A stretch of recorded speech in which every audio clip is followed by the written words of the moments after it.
Art Sonore, le podcast. Quels sont les paramètres à régler sur mon synthétiseur pour obtenir ce son-là ? Quels sont les éléments caractéristiques de ce genre musical ? Comment les créer ? Avec quels effets ?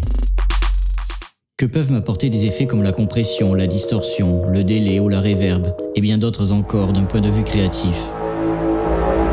Comment ont-ils créé ce son si original et représentatif de ce morceau, ou que j'ai entendu dans ce film ? Si vous vous posez souvent ce genre de questions, vous êtes au bon endroit. Bienvenue sur Art Sonore, le podcast du sound designer. Je suis Martin du blog Art Sonore, le site d'information en création audio numérique et production musicale. Alors pourquoi ce podcast sur le sound design ? Ces dernières années, les outils numériques de traitement du son ont incroyablement évolué et continueront d'évoluer sans cesse. Si bien qu'ils représentent aujourd'hui les moyens incontournables pour recréer des sons originaux ou leur redonner vie. Le studio numérique a fait disparaître la distinction entre musicien, compositeur et ingénieur du son. Et le mot producteur semble plus approprié pour les créateurs travaillant au-delà des frontières traditionnelles des rôles.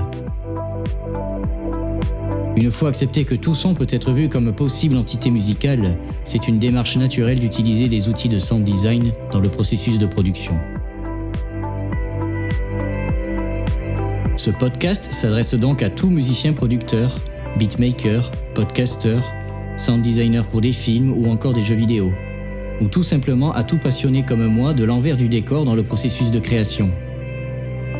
Chaque épisode sera l'occasion de partager et décortiquer une application concrète, une technique créative, une astuce ou un certain type de son à atteindre.